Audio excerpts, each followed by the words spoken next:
We're going to do an experiment where we determine the identity of an unknown metal by measuring its density and its specific heat. So here are some examples of a couple of metals. We're going to be working with a sample in the form called shot. Shot metal just means little pieces. It doesn't really tell you what size they're going to be. It just means they're in little pieces. So that's metal shot. We're going to analyze this one. Our first step is to weigh out our sample.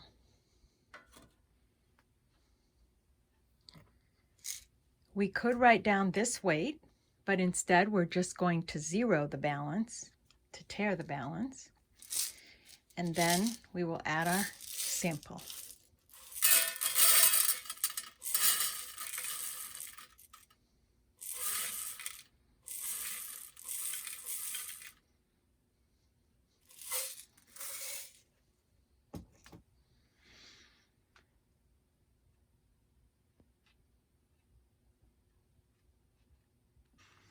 So we'll hold our graduated cylinder right underneath the overflow cup, and then we'll take our sample and carefully pour it into the overflow cup.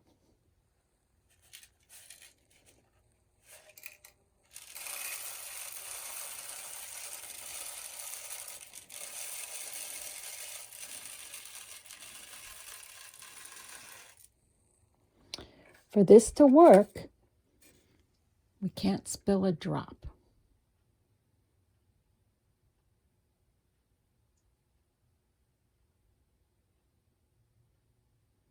Okay, now I'll place the graduated cylinder here,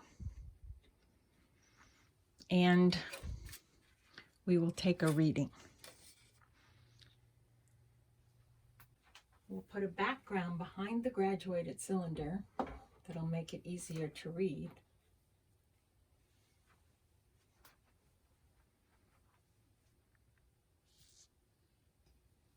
And we want the camera to be basically at eye level, and then we'll zoom in.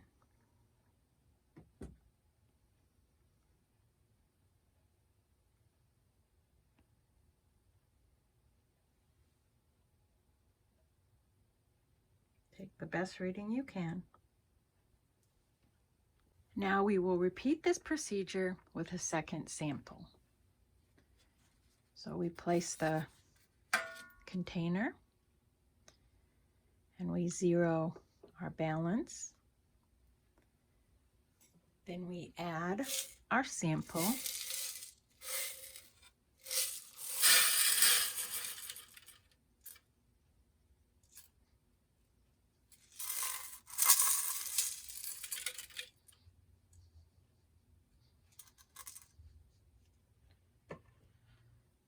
And take a reading. We'll fill the overflow cup with water.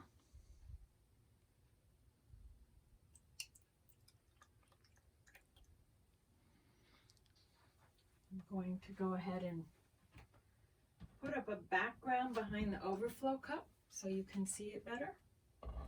Okay.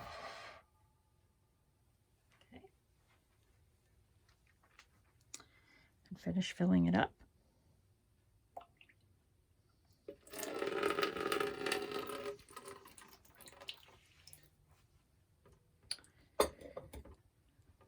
We should have had it a little closer to the edge, so I'm going to scoot it over here.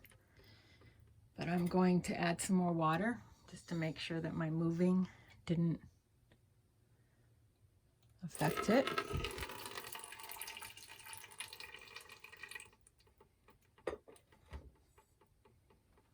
Wait for it to stop dripping.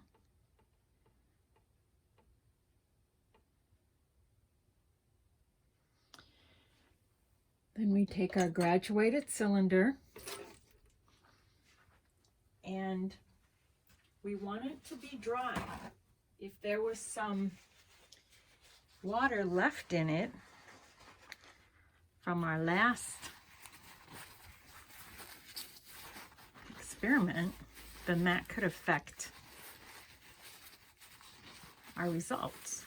So let's get a paper towel down in there, twist it around a little bit, and dry our graduated cylinder.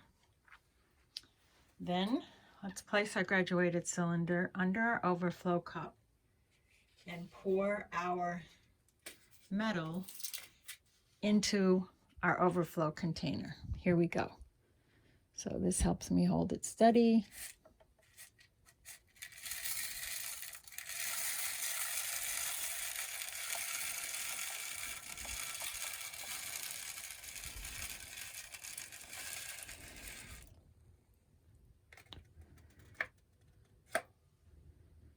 Wait for it to stop dripping.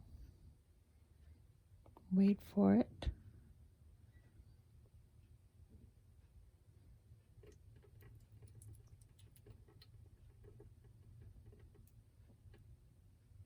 Okay. Oh, I may have missed one drop. Just like you were looking at it really closely. I think I can zoom in just a little bit more. And take your reading. Okay. That's all we need for part 1. This is part 2. In this part, we're going to determine the specific heat of our unknown metal. The first step is to weigh a test tube. The test tube has a stopper, but the stopper has a hole in it. We'll see why that hole's important in a little bit. So let's put this on our balance.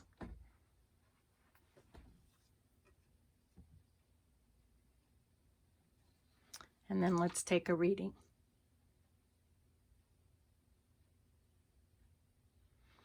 All right, our next step is going to be to put some of our unknown metal into the test tube.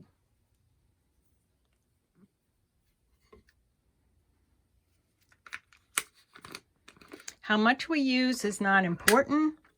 What is important is that we know how much we're using.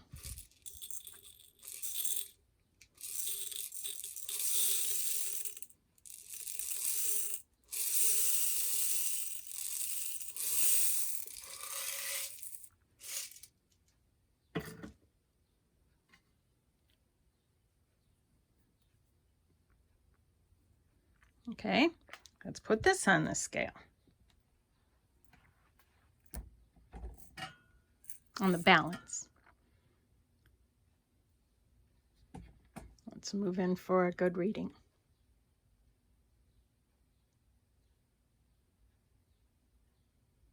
Okay, now we're going to place this test tube into some water. It's important that the water level is above the level of the metal. So we're going to need to add some more water here.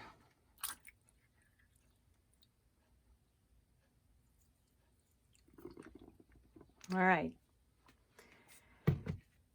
Now we turn on the heat.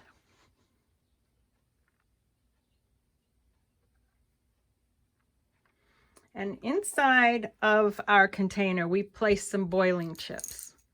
Boiling chips are little pieces of porous substance, in this case, little pieces of marble.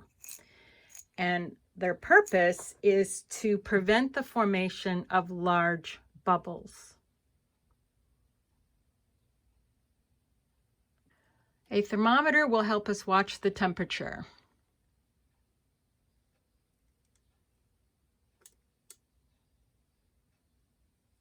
Let's see if we can get that easier to read.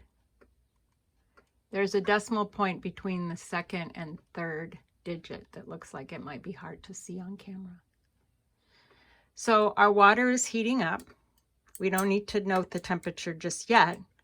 We'll want to let this get all the way up to the boiling point of water and then stay boiling for 5 minutes. In the meantime, let's take a look at our coffee cup calorimeter. The coffee cup calorimeter, just like its name implies, is made of coffee cups and then a styrofoam lid. And it has a hole that we can put a thermometer through. Now the first step is to weigh it empty. So let's do that.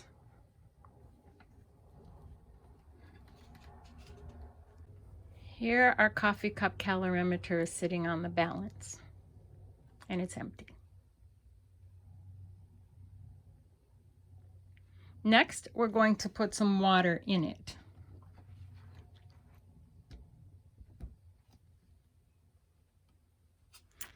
Again, the amount doesn't really matter.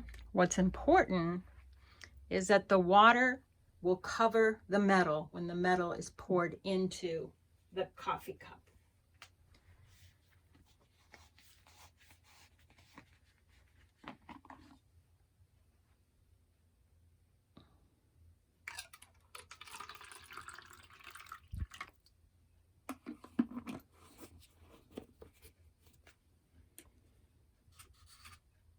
So this is about how much water is in here.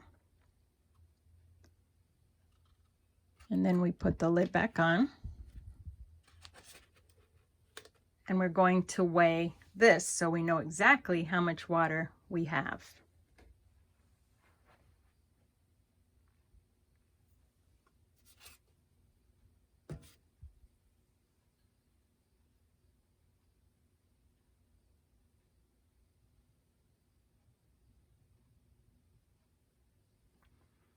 Okay.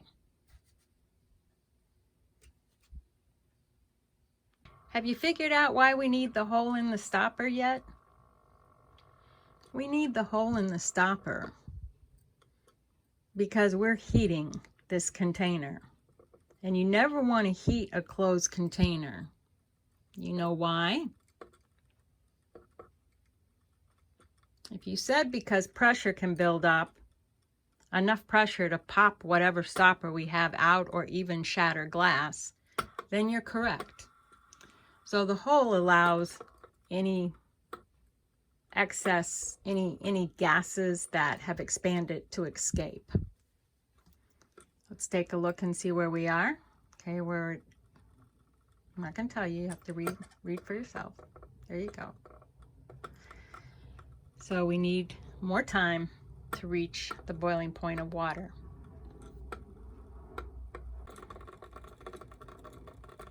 Okay, we've reached 92-ish and rising. And you can hear some popping and bumping from the boiling.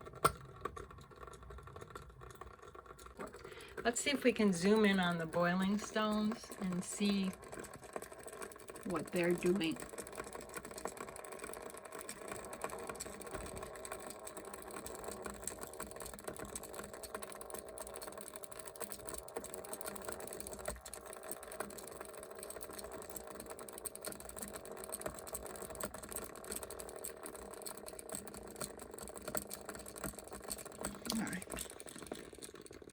All right, our water's been boiling,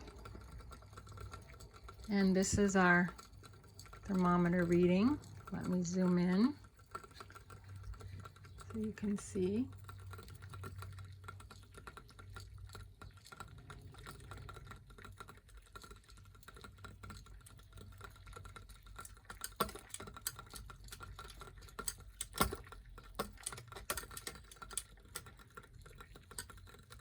If I lift the thermometer off of the bottom, you get a little different reading.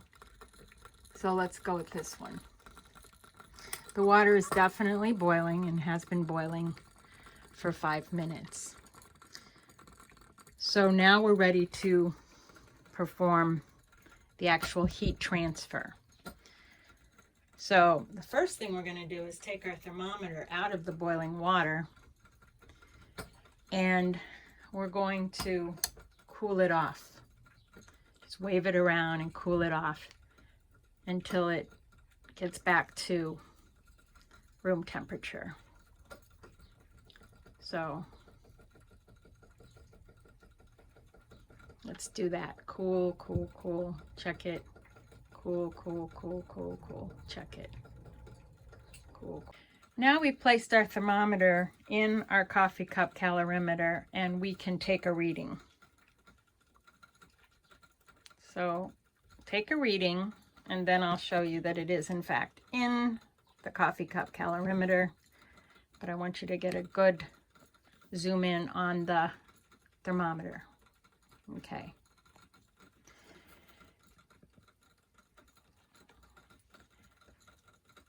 Now, the next step is to take the metal and pour it into the water and then close up the lid. So I'm going to take the lid and put it down here to the side. And then I'm going to take the metal out of the boiling water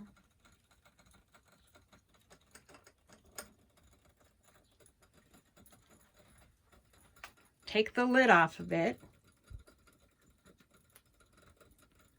and pour it into the room temperature water, all of it. And then I'm quickly going to put the lid on, and I'm going to do some stirring.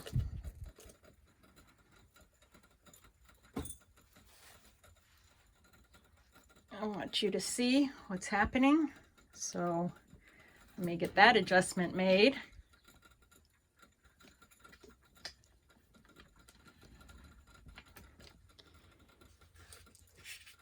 And we have to stir. Stirring ensures that we get to thermal equilibrium.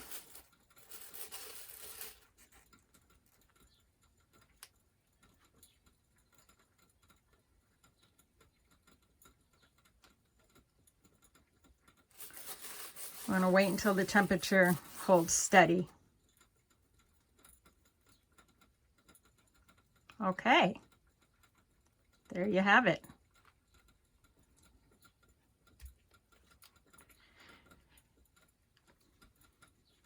Final temperature reading.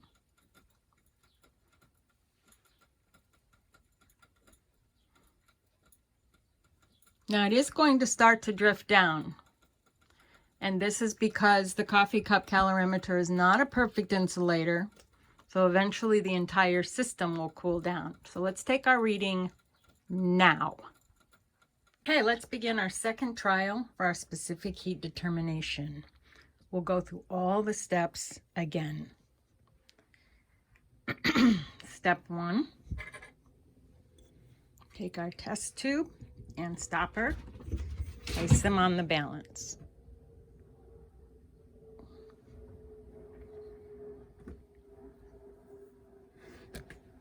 Let's zoom in so you can get a good reading.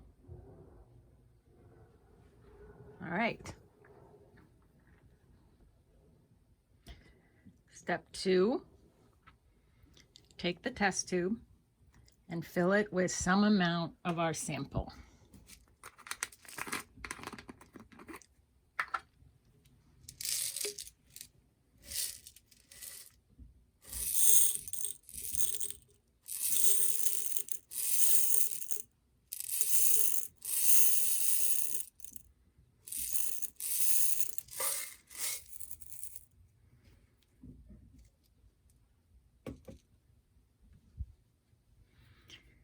And place it on the balance.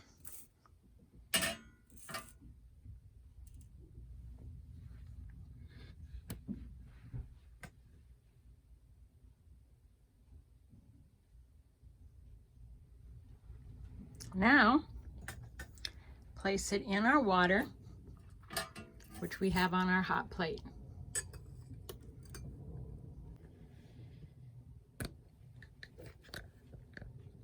Take our empty coffee cup calorimeter and weigh it again. You may say, why do we need to weigh it twice? We already weighed it once before. Well, there could be slight differences, maybe from my fingerprints. And so it's always a good idea to weigh the empty containers. All right, now we place some water into this container. Again, not too much, but enough to definitely submerge our metal.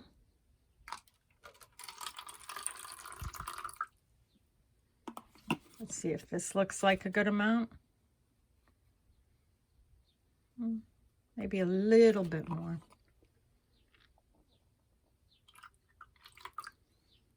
Okay. Again, the amount is arbitrary, but we have to know what that amount is. So we put our lid back on and we place this on our balance.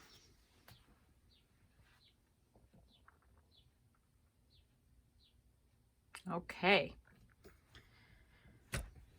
Now we have to wait. Checking on our warming up metal. And here's the thermometer now.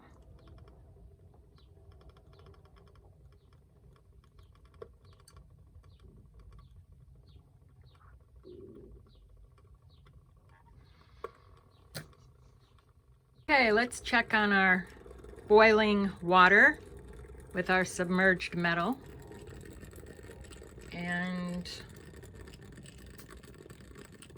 we're just now coming close to the boiling point. The boiling is gentle.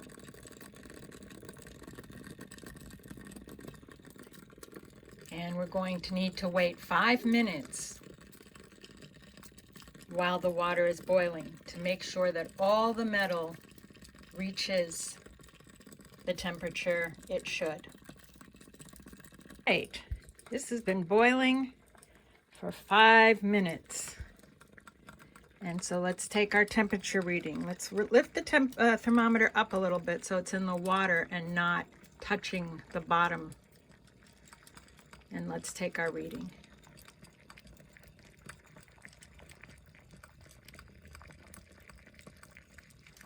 Okay, next we'll remove the thermometer from the water and wave it through the air to cool it down. We want this metal to have cooled back to room temperature. You know what room temperature is? It's around 20, maybe a little cooler, maybe a little warmer, depending on your house. Body temperature in Celsius is 36 or 37. Okay, we're getting there. It's still going down.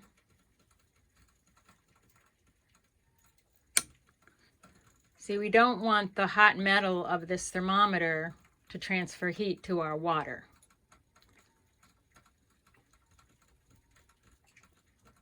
So, a little patience here.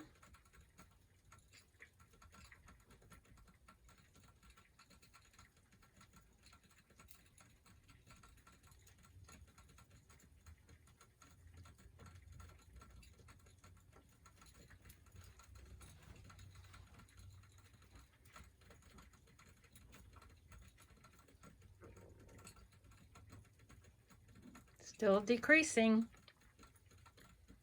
But it's close enough now to the temperature of the water that it should equilibrate once we put it in the water.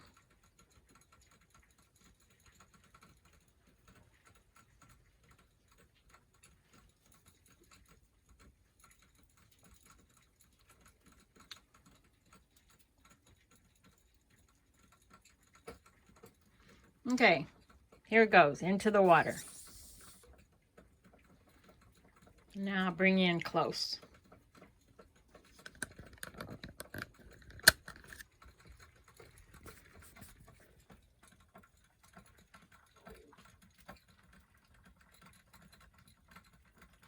Holding steady. No, it just went down.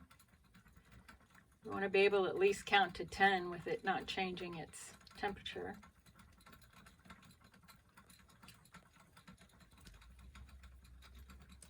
You can stir it a little bit, make sure that any residual heat that's left on the thermometer is dissipated. And that looks like our temperature for our cold water. All right.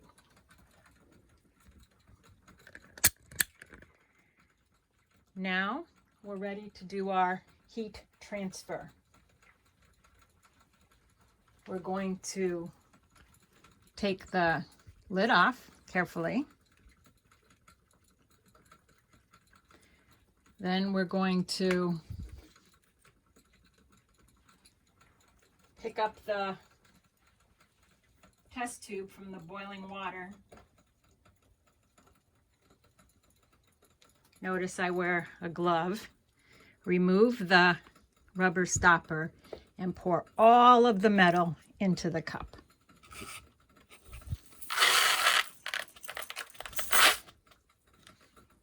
Then we want to quickly put the lid back on to trap all that heat.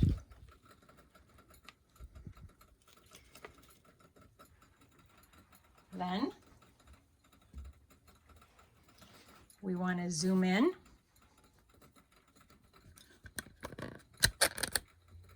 on the thermometer.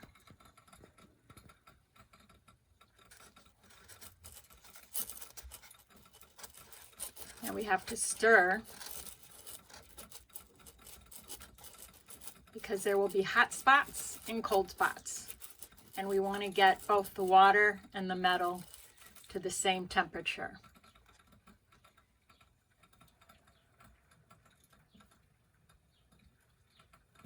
There you have it.